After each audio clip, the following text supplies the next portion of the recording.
Okay, let's continue talking about polynomials. And the first thing I wanted to mention here was the degree of a multivariate polynomial, since I didn't include that in the introduction for the first part. The degree in considering multivariate terms is simply the sum of the powers of the variables. So for example, with this first term that I have written, x is to the first power. Remember, it's always to the first power if you don't see the power there. So I can say the degree of this term is 3. 1 plus 2 is 3. The second term, I can say the degree of that term is 2 plus 3, which is 5. So overall, I'm going to take the higher of the two and say that the degree of the polynomial is 5. Okay? And that comes from that middle guy right there. I'm not sure if there's a standard form applied to multivariate polynomials, so I'm not going to worry about that right now. I'm just going to leave it there. We could identify a constant term. This guy right here is the constant term, -5. And it's constant because it doesn't have any variables on it. If we were to evaluate this for given variables of x and y, that would never change. Therefore, it is constant, the constant term. Let's take a look at the next example where I'm going to show adding a couple polynomials and maybe even subtracting two. We can see if I have enough space to do both of those. So what if I wanted to find polynomial 1 plus polynomial number 2? And that's what the P1 and 2 mean. I could have named it anything, Bob and Tom, whatever. I'm making these equations just by giving them names. So polynomial number 1 plus polynomial number 2, what does that look like? Well, you got to be careful when you're adding polynomials to essentially combine the like terms. That's really all the adding is. It's combining the like terms. So suppose I had, suppose I wrote it this way. I like to try to line things up. So here's my polynomial number 1, 2x cubed minus 5x minus 3. And I am going to line things up, although I didn't save much space for this, so I didn't do a very good job. Let me just put this kind of out here, okay? -3x squared. I'll put my plus 9x right there to line it up with this minus 5x, and I'll line this up too.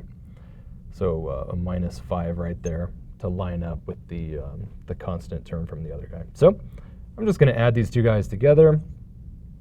I stuck this guy out here because it does not have a like term. Like terms for polynomials have to have the same power on the same variable. And if you have a multivariate case, they have to be the same powers for both variables to be a like term. So if I add these two guys together, the 2x cubed up here doesn't have any friends down here, so it's just 2x cubed. And I'm going to write that first just to try to put my answer in the standard form. The next highest term out of all this mess is the x squared. And that doesn't have any friends, so when I add the two together, I simply retain what was there, -3x squared. -5x plus 9x takes me up to 4x, a positive, so I'm going to write plus 4x as the sum there. And then -3 plus -5, or -3 minus 5 is the same thing, comes out to -8. So -8 I write there. And that's it. That is my sum, P1 plus P2. Let me do subtraction, okay? I've got a little bit of space over here. Let me do P1 minus P2. All right. And I don't have to write it vertically. I can write things out horizontally. It doesn't matter. So I'll go ahead and write it out horizontally in this case. We'll see if we have enough space. I'll start here. P1, 2x cubed minus 5x minus 3, and then I'm going to write my minus here, okay. Parentheses, the other guy, -3x squared plus 9x minus 5. And I just wrote it as it is, but I'm using parentheses because I'm subtracting every term of that other polynomial. You're going to have to distribute that negative. Think about it as -1 times all of these guys here, so that all of this becomes the following. I have the same thing I started with here, 2x cubed minus 5x minus 3. When I distribute the negative, this becomes plus 3x squared minus 9x plus 5. And now I combine the like terms. So when I'm doing it horizontally, what I do is I start with the first term, and I just go from left to right, combining like terms, and then I'll turn it into the standard form in the end to make it look pretty. So the 2x cubed, does that have any friends? No. So the end result here retains the 2x cubed. Negative 5x, I'm looking for things that also have an x. This does. Negative 5x minus 9x is negative 14x.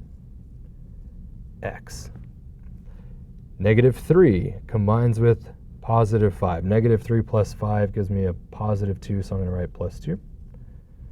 And 3x squared, no other like terms, so I just get a plus 3x squared. And as you can see, that's not in standard form, almost, but just this guy needs to be over there. So let me just rewrite it real quick. 2x cubed to the third power, that is, plus 3x squared, or to the second power, you could say, minus 14x plus 2. And there is polynomial P1 minus polynomial P2. Okay, let's take a look at other examples in other videos.